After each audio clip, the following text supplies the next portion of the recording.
Hi, my name is Laurie, and I struggle with bipolar disorder type 2 and borderline personality disorder. So today I want to talk about something that is really personal and really difficult to talk about, and I don't really want to talk about it. But if I'm going to do a mental health channel, then it's important that I tell the whole truth, that I tell the good and the bad. And so I'm going to talk about the fact that I've recently been having suicidal thoughts and what led up to that and what the experience was like and how I handled it.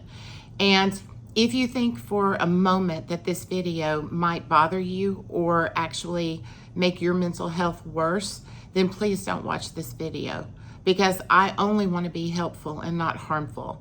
But I was hoping in talking about my experience that it might help someone else get through it if they're having the same thing happen to them. I also want to bring up the fact that you can call 988 or text 988, and that is the suicide hotline or the suicide lifeline, and they have people there that will talk to you, and they will assess and determine whether or not you might need to go to the hospital. So there is help out there, but I'm just going to tell you my experience.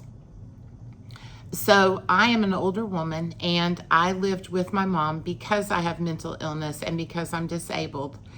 And she paid the bills and I helped take care of her. Well, just recently she passed away.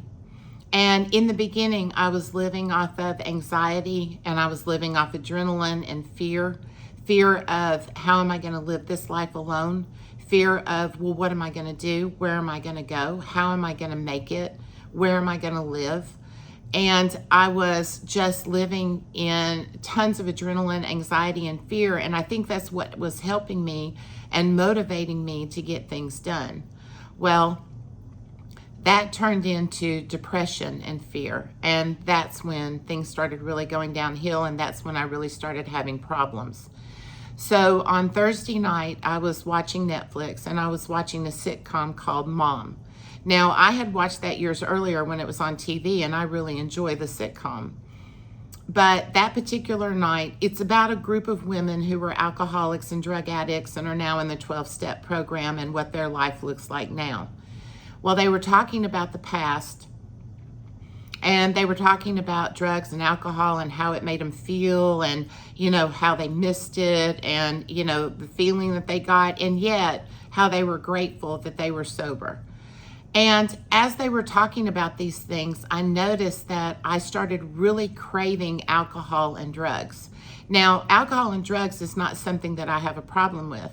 I haven't drank or smoked marijuana or done anything like that since I was a teenager or in my early 20s. And so it's not even a problem for me, but all of a sudden, I started really craving drugs and alcohol and craving that feeling. And I just had this desperate need to get high. And it kind of scared me. And I started thinking, well, you have some pain medicine left in there from after a surgery. And I'm like, I just felt like this need or this desire, this huge, go in there and take that and get high and feel better.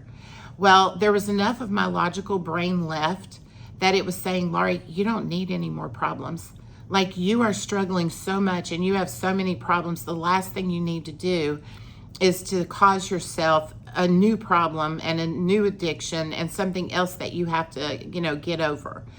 And so I just turned it off, that show, and I turned it over to the Great British Baking Show, something just calm and soothing. So the next day, my brother and I were meeting at the bank to close out my mom's account. Well, she didn't have very much money in there. She had a few $100s, but not a lot in there. And he was going to the horse track, and they have slot machines there. And I just remember thinking, I don't want to go home. I don't want to go home. I don't want to be alone. And I remember feeling so desperate, like you need money so bad. Like, what if you take this money there, and what if you sit down at a machine and you actually win a jackpot? Like, that could really save you. Like, that could really help you. And I just had this desperate feeling of, I don't want to be alone. I need money. And I just didn't know what to do with myself. So I went to the horse track, and of course I lost the money. Now, it wasn't a huge deal. It wasn't going to save me or rescue me, or it wasn't going to harm me in a huge way to lose that money. And yet, with the situation that I'm in, the circumstances that I'm in, of course, every dollar counts.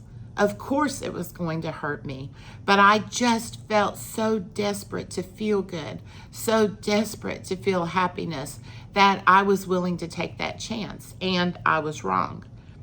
So after I left there, I was even more depressed, and I wasn't even upset about the money. I was just more depressed, and I was like, I don't want to go home, and I don't want to be alone, and I'm scared all of the time, and I don't want to be homeless, and I just want to be happy. I just want to be happy, and I just felt so desperate. And so I came home, and the more the night went on, the more I cried, the more depressed I got, and the more I was giving up. And it was like, I just don't have it in me to fight anymore. I just don't. I've been fighting mental illness. I have been fighting all of these things going on in my life for years. And it's like, I'm not better. I'm not happy. And it's like, I just can't do this anymore. I just don't have anything left in me to keep fighting. I don't want to fight anymore. And I just got into a really, really dark place. And I'm like, it's time, Laurie. It's time for you to end this. It's time for you to get out of this situation, to get out of this world. It's just time. And so I started planning, and I started thinking, well, you know, you have a brother and this could hurt him, and you have nieces and they're teenagers, and you know, this is something that could really hurt them or devastate them, and I don't want to do that. So I started thinking of ways that I might be able to take my own life, and it looked like a heart attack, or it looked like an accident, and then that way my brother could get the life insurance and nobody would be upset thinking that I had taken my own life. And it got really, really serious, and it got really, really dark. And I thought about calling 988, which is the suicide hotline or the suicide lifeline. And you can also text that number. And I started thinking, but what if they want to send me to the hospital? You know, that's only going to make my problems worse, because then I'm going to have a hospital bill. And on top of that, that will take a week out of my short time where I need to be looking for affordable houses, or I need to try to figure out what kind of job am I capable of holding, and can I find a job that will help get me through until I can get these things figured out. And so I just knew that going to the hospital was not the answer for me at that time. Now, that doesn't mean that it's not the right answer for you, because going to the hospital is better for your family or your friends and loved ones, and having to deal with that than to have to deal with, you know, you ending your life. So I started talking to myself, and which is a coping skill, doing self-talk. And I was like, Laurie, you know, this would really hurt your brother. Like, it's just you and him now. Mom and dad are both dead, and, you know, you don't want to hurt him. And what about your nieces? They're teenagers, and they're struggling with problems, and they're struggling with depression. And it's been shown that once somebody in the family does commit suicide, there's a greater risk that other people might. And it's like, I don't want them to think that this is the way out, and that's not fair to them. And then I started thinking, you know, Laurie, you need to take this one day at a time. For right now, today, you do have a place to live. For right now, you do have a chance, and you don't want to give up right before your miracle. You know, I'm a Christian, and I'm trying to put my faith in God, and I'm trying to trust that He will bring me opportunities, that He will guide me, that He will help me get through this. And it's like, you're giving up before you've given it a chance. And it's like, you know, I just started talking to myself, and I convinced myself that, look, you need to take an anti-anxiety medicine. I know I'm not anxious, but if I take that medication, it will calm my brain and it will help me to go to sleep. And so that's what I did. And then the next morning was Saturday, And so I texted my therapist and I asked her if she could talk to me. Well, luckily, I have a really great therapist and she knows what's going on in my life, and she knew that it was an emergency. I don't normally text her or ask to see her at nights or on the weekends. If I ever need an extra therapy, I text her during the week and ask her if she has any other openings. So she knew it was an emergency. So within 15 minutes, she had me on FaceTime and we, had a session. And she actually thought that I should go to the hospital, and I was like, gave her the same reasons. No, that's only going to make the situation worse.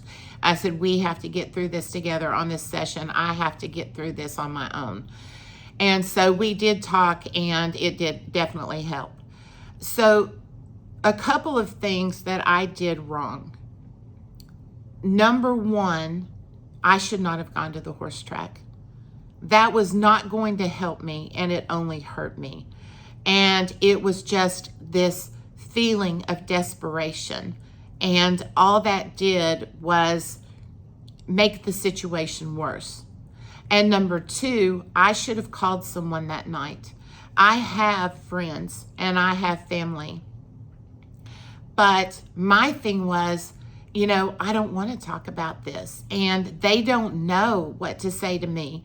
I don't want to upset them, and I'm embarrassed. And so I didn't call anyone. Well, here's the thing. If I didn't feel like talking to them and them hearing me cry, I could have texted them and said, hey, I'm in a really bad way, and I'm really thinking that my life is not worth living. And they could have encouraged me and said, hey, Laurie, we love you. We don't want anything to happen to you. You've got this, this, and this. So instead of my sick brain trying to convince me, I could have had somebody that cared about me trying to tell me the reasons that I needed to stay alive. I also have a brother who would have come over and spent the night with me so that I didn't have to be alone. So that there was somebody else in the apartment, there was somebody here maybe to talk to, and, he would have spent the night, and that would have been a smart thing to do. So going to the horse track and not calling anybody, those were really bad. But some of the things that I did right. Well, I did a lot of self-talk and convinced myself that this was the wrong thing to do. And I took medication that helped me to go to sleep so that hopefully in the morning I could wake up and maybe not feel as bad and reach out for help. And then number three, I did reach out for help. And I talked to my therapist and she helped get me through it. And we're going to see each other twice a week now regularly, instead of me saying, okay, I might need to see you a second time or I might not. So I did some things wrong. I did some things right. But here's the important thing. It's important that I stay in the day and do it like the alcoholics or the 12-step program, one day at a time. And for today, I have a place to live, and I have food, and I have people in my life that care about me. For today, all of my needs are being met. And I think about that song, that Christian song, all I have needed, thy hand hath provided. Great is thy faithfulness, Lord, unto thee. Well, he has provided for me today, and I am safe today. And that's what I need to remember. And then I need to work with my therapist, which I have been, on, tell me what to do. Tell me where to go. Help me, because my brain is scrambled and chaotic, and I'm not making good decisions, and I'm not making good choices. I have mental illness. And so my therapist is saying, okay, we need you to go out and put in applications for affordable housing. We need you to go out and we need you to look at different job opportunities and see if there's something that you might be able to handle. And she reminds me that your next step might not be a permanent step, but it's just the next step that you need to take until you get further along and get to where you want to be. The next thing is to remember that I do have God. And I know from my experience and from my prayers that God loves me. And I know that he hears my voice. And I have had God intervene on my behalf before. And so why am I giving up before I even give God a chance to guide me in the right way, to bring me an opportunity. Like, I am not giving this a chance because I am depressed and because I am scared and because I have experienced so much trauma in the past. I'm just wanting to give up. And I'm just saying that I can't fight this. And what I have to remember is that I need to put my trust in God, and that I need to let Him fight this battle for me. Now, I have to get up and I have to go and do things in order for God to open doors or close doors or bring me opportunities. I can't just sit in the house under the covers depressed and expect that God is just gonna, drop cash from the sky and throw it down all around me and yay, all my problems are solved. I have to get out there and do the different things that my therapist is telling me to do in order to give God the opportunity to help me. And so anyway, that's my story, and that's what I've gone through, and I hope that this helps in some way. And if it does, will you please hit the thumbs up and please hit subscribe to my channel.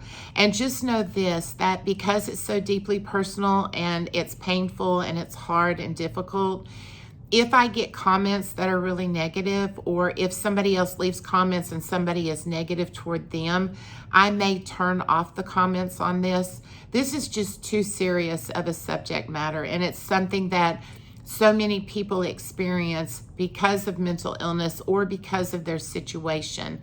And I just want people to have hope, and I want people to know that, look, tomorrow's another day. Let's see what happens tomorrow. Let's not give up today. So thank you for watching. Bye.